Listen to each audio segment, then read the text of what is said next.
Okay, it's going to be a review of ECW's November to Remember 1999. Yeah, November's a rough month, man, but it's definitely a good month for wrestling. You know, you get one of the biggest AEW pay-per-views and, obviously Survivor Series. You know, it's got a great legacy. But yeah, ECW back in the day ran November to Remember, one of their biggest, shows of the year. This was actually in Buffalo, New York. They do about 3,000 in attendance. The pay-per-view buy rate here, it does a 0.21. Looks like it does around 75,000, in that range. But with November to Remember 99, I think this is a good show. I think if you're looking at, WWE, WCW, and ECW in November of 99, I think this is by far, the best show. I think this obviously is going to blow away the WCW show, Mayhem 99. I think this definitely has better stuff on it than Survivor Series 99. So yeah, I would definitely recommend checking this out. I think it has one of the best ECW title matches of all time. I think the three-way dance is fun as hell. That was one of the first ECW matches I ever saw. I think the main event is fun. I think it's fun. I don't think you really need to over-evaluate it. And when it comes right down to it, man, I mean, you got one of the biggest matches in ECW history. RVD and Taz, I mean, it could have been better promoted. I think if Taz was not going to leave the company, I definitely think RVD and Taz was going to get more promotion, proper build-up. They might have done like a unification match down the road. I mean, even Kurt Angle said it, right? He said, all ECW really had was RVD and Taz at this time in terms of like major players, which is not really true, but you get the point Kurt was trying to make. I don't even know why Kurt said that. I don't think he watched ECW, but hey, man, we're going to get right down to it. The first thing on this show features a Taz promo, and it's really, really weird here. And maybe Gabe and, some of the Ring of Honor guys, maybe they learned from this Taz situation with the Summer of Punk, because I think this Taz exodus, I don't know. It really didn't come off that good here. It's really, really funny. Like, why was Taz even on this show? If you knew Taz was leaving back in Anarchy Rules when he dropped the belt to Mike Awesome and everyone's chanting "You sold out" to him, how come 2 months later he's still with the company? It's just kind of weird. I think Ring of Honor learned from that. Like, if you're going to have someone actually leave, if you know that they're leaving, at least try to do something creative and try to swerve people. And maybe you want to really tie in Taz's exodus with, how they booked the, CM Punk. I never really thought of it until now, but yeah. So Taz is actually in the ring with Joey Styles, and Joey's getting on him for attacking guys from behind. Taz is funny. He's like, "Hey, genius. Hey, Mr. Wrestling Hold. Hey, how do you lock on the Taz mission?" And Joey Styles is like, "From behind." He's like, "Yeah, from behind. That's how you lock it in." But, Taz was kind of acting like an asshole. He basically was sucking up to Cyrus the Virus, who was actually Don Callis. So, yeah, you basically got a lot of Taz in the beginning as a heel. So it is what it is there. Then you had Simon Diamond in the ring with Dick Hertz. Looked like somewhat of a bodyguard. This leads to a really, really quick match with Spike Dudley. So Simon Diamond, he was actually in TNA in 2005. He was on a lot of shows there. So I almost forgot that he was actually in ECW, but Spike comes out and beats him in a couple of minutes with the Dudley Dog. That leads to another kind of impromptu match. So this booking style, I don't think it worked for everybody, but Ring of Honor, they did really kind of try this style once they got on pay-per-view, which, short little matches, one match kind of leading into the next. I didn't think it was the worst thing in the world. They were just very, very short matches, just short and sweet, and they were pretty much just in and out of there. So that leads us to Little Guido, who's better known as Nunzio, taking on Nova, who's better known as Simon Dean. I thought it was fun while it lasted. I definitely thought it was cool. Nova didn't really get a chance to show much here. But, yeah, it's just kind of funny that this is the same guy as Simon Dean. But, yeah, Guido goes over with his version of the Unprettier. Was good while it lasted. But, it's just really hard to say anything, insightful about it. And then next up, we get down to the good stuff, man. We got Jerry Lynn taking on Tajiri. taking on Super Crazy. Steve Corino at the time coming out there with Jack Victory. This might tie into Corino's history with Japanese wrestling. He's really gets on the mic and says that Japanese wrestlers are the smartest wrestlers. Steve Corino's got a huge history working over in Japan. So you this is your first glimpse of one of the first glimpses maybe of Steve Corino. A very, very skinny version of Corino, but not to take away from this match, though. This is really good stuff. It only goes 11 minutes, but it was a three-way dance. Super Crazy is the first one to get eliminated, but he probably delivers the most memorable spot in the match. He does a moonsault off the top of the balcony that just comes off great. Tajiri's able to put him away with the spine buster. And, that came off great. But even before then, man, the highlight of the match is the surfboard from Super Crazy, and Jerry Lynn hits Tajiri with a bulldog while the surfboard is locked in. It came off sweet. So this was great stuff. This is what I loved about ECW. You're getting three different styles from all over the world. Jerry Lynn representing Minnesota, Tajiri representing Japan, Super Crazy representing Mexico. Just so many great tornado DDTs from Jerry Lynn. Tajiri and Jerry Lynn, both with some beautiful German suplexes where they're bridging up for the pin. Jerry's actually selling a rib injury here, so this definitely makes him look like a badass. It made him look like he was fighting from behind. He's actually fighting off the interference from Steve Corino, but he actually goes over Tajiri.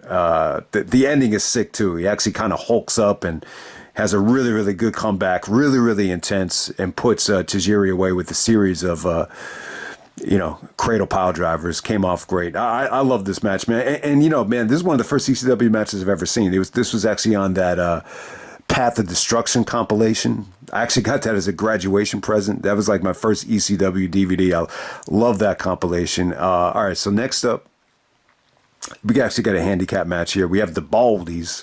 This is Spanish Angel, Tony DeVito. You guys might remember him from the Carnage Crew from, Ring of Honor. And then we have Vito Lagrasso. This is actually from WWE, the Full-Blooded Italians. He actually did some crazy stuff with Regal, actually at No Mercy, if anyone remembers that show. Remember when Regal actually showed his dick on live air? It was because he was doing stuff with Vito backstage. And then we have PN News. So you have a whole bunch of Baldies out there taking on Axel Rotten and Balls Mahoney of the Hardcore Chair Swinging Freaks. So Axel and Balls teaming up together, and then they're taking on. So New Jack is basically, wrestling with these guys. Axel and Balls. New Jack makes a surprise appearance. He actually does come out with the Natural Born Killers theme song. They actually edit that out on the network. On the network, they have like this generic, G-Funk, Dr. Dre inspired track featuring. They just keep saying "In the Ghetto," and then you hear the synthesizers in the background. But originally, he does come out to the Natural Born Killers theme, which is great. But yeah, it does seem like ECW shows, like this is the one promotion where you feel like you really need the music. Ring of Honor too, definitely. I mean, you definitely want to hear Danielson come down with Final Countdown, but I think with New Jack, you always want to hear that, Dr. Dre and Ice Cube. It just, something about it is just awesome. I mean, really not much to say here. This is just a crazy match featuring, guys just going crazy. The highlight would be New Jack. He actually gets on top of the backboard. There's like a basketball backboard that's actually covered up by ECW November to Remember banner, and he actually jumps off and does a splash through a table. So you get one of the more memorable New Jack spots here. But what's his name? Is it the Spanish Angel? He actually gets a surprise victory on New Jack, and Joey Styles says, I guess he's the king of the streets. So that's pretty much how it ended right there. So yeah, I mean, nothing really memorable besides the New Jack stuff. But hey, next up we have Sabu coming out there with Bill Alfonso to take on Chris Candido with Tammy Lynn Sitch, better known as Sonny. All right, so interesting stuff here. Alfonso cuts a really, classy and serious promo with Sabu. Sabu actually dedicates the match to his best friend named Chigo. And he's taking on Chris Candido. I got to say, Candido here looked good. I think it went a little bit long. Tammy's interference definitely I think it took away from the match at times, but for the most part, I think this was good. It's just not too memorable. You don't hear a lot about this stuff, but Candido really proved that, that he could go here, man. He's just a great wrestler. He suplexed the crap out of Sabu. He was able to take some punishment here. I thought the ending was actually pretty creative. He's trying to do the Arabian leg drop on Tammy, and then Chris makes the save, but still, like, Sabu's able to intercept his neck and still penetrate him with the, Arabian leg drop through the table. It was a pretty sick ending. Sabu actually makes him tap out with the camel clutch, but Candido had held, he hung in there. I mean, he looked like he was in great shape. He suplexed Sabu a lot. I think they worked hard. It's just, they just didn't produce anything too memorable.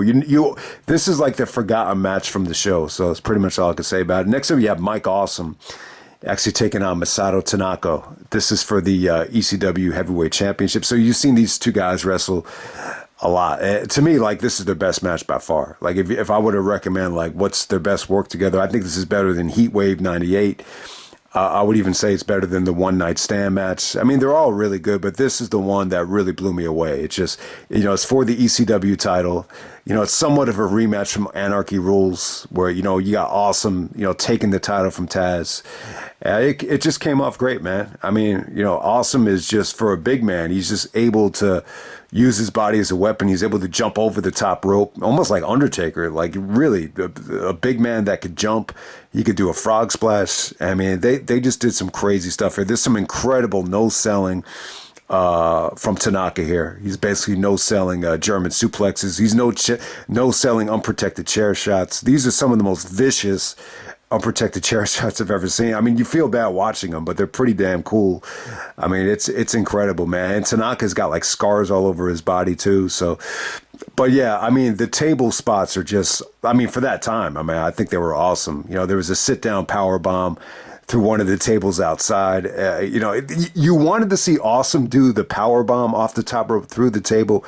Tanaka was able to counter it and do a superplex to Awesome through the table. I mean, that looked pretty cool. And I mean, there's a really awesome no sell of the German. There's some really nice, discus, forearms from Tanaka too. I mean, it wasn't just all table spots. I mean, Tanaka gave him some really nice strikes and suplexes as well. But I mean, that ending was sick. Awesome is able to do a power bomb off the top rope, not through the table, but it just onto the mat. It's still an awesome finish. Not even 13 minutes. They packed in a shitload of action in 13 minutes. So to me, like, this is one of the best ECW matches of all time. And this is where it took place. November to Remember 99. All right, next up we have Rob Van Dam taking on Taz for the ECW TV title. So Bill Alfonso comes out there. So this is pretty cool. You remember Bill Alfonso and Taz used to be together. Alfonso used to manage Taz, and eventually at the first pay-per-view, Barely Legal, Alfonso actually turned on Taz and sided with Sabu. So a lot of history there with Alfonso. The RVD and Taz dynamic is kind of weird. I mean, you've heard some weird things about them. RVD was not really a huge fan of Taz. It seems like, with the FTW title, he just thought it was like done for the ego. I mean, it didn't seem like Taz was crazy about RVD, like at this time when you hear him talk about him in the promos. But I think once they got to WWE, Taz kind of looked at the big picture and really treated RVD like family. I remember he really went out of his way to put over RVD, even when he wasn't on SmackDown. So, it really did feel like Taz was very much, in a good way, biased towards a lot of the guys from ECW. So, but at this time, I don't know. It's something about this match was just lacking. I think because Taz was leaving and on the way out, it was a little bit predictable. I definitely think this deserved better build-up. They could have showed a lot more story here. This just kind of felt like, let's just get him in and get him out. I mean, I can't say that it was anything too memorable. You almost forget that this match took place. I mean, you got the two biggest stars in ECW at the time. It doesn't, get a main event spotlight, but it's still good, though. I mean, look, it still goes, it still main events over the ECW championship. So, Van Dam's reign was going great. There was so much anticipation for who was going to break it. You just knew Taz wasn't going to do it here. I mean, that's how it kind of felt like. So the chemistry between these guys, I just don't think it was great. Well, I think, you could compare it a little bit to RVD and Angle, but I think RVD and Angle have better chemistry. But, I think the problem is Taz is a little bit more of a grappler. He's a little bit more of a ground and pound guy. He at the time, Van Dam was just so athletic and so mobile that I just don't know if Taz really adapted to his style. They tried to do some cool stuff here. The one thing that was really cool, it just didn't come off that good. Van Dam actually, has the chair and actually goes for a monkey flip, and Taz actually counters it into a lariat. It didn't look pretty, but it looked stiff as hell though. And, there was a lot of sequences where I just felt like they could have came off better, but then there was some cool stuff though.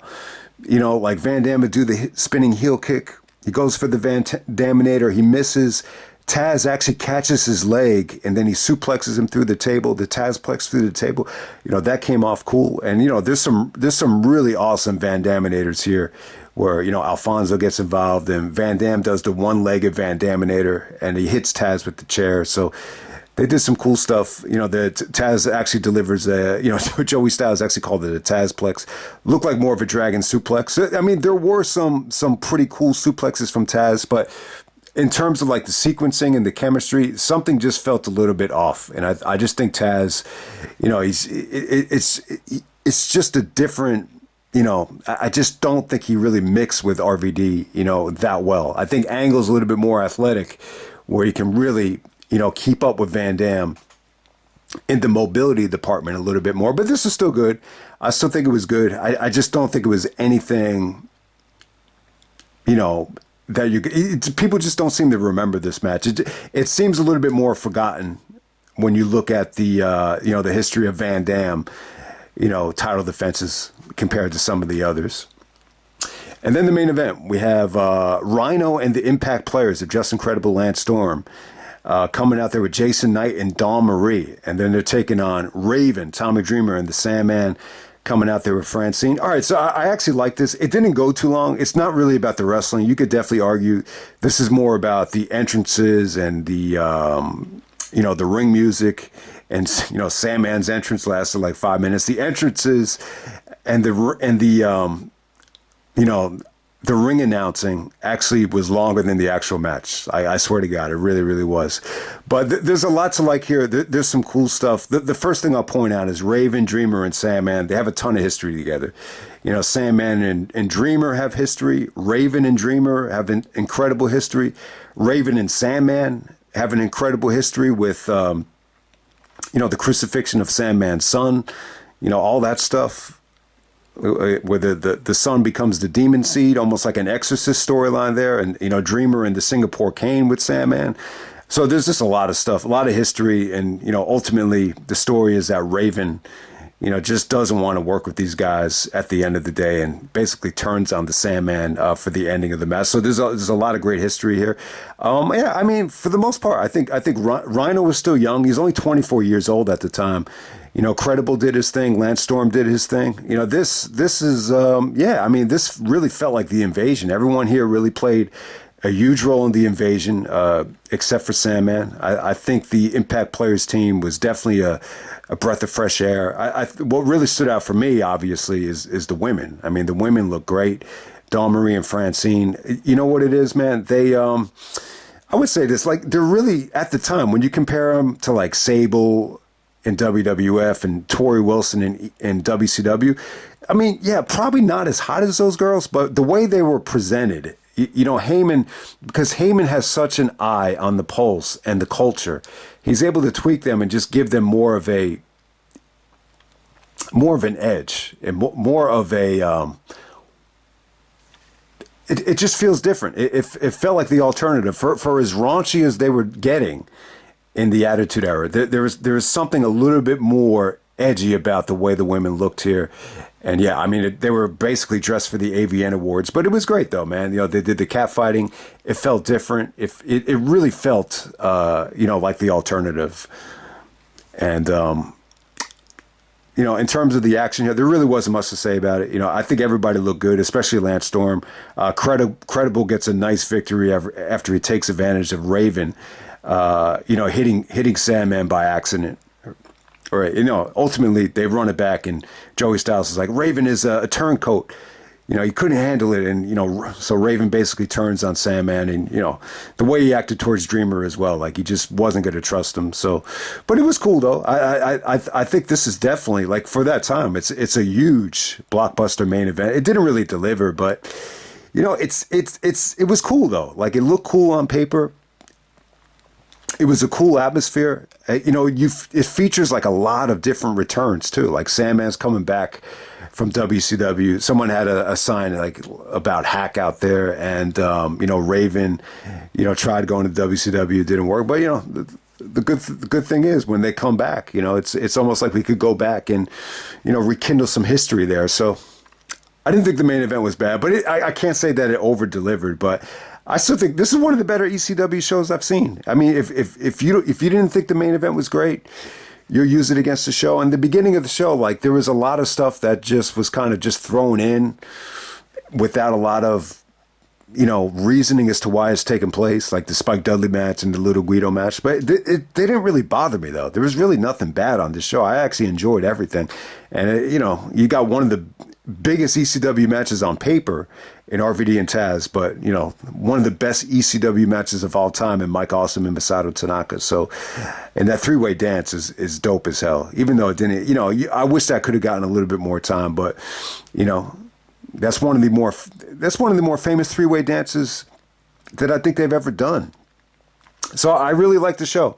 I'll give it a thumbs up. I would definitely say this is the pay-per-view of the month for November of '99 within the mainstream promotions. So I hope you guys enjoyed the video, and I'm out. All right.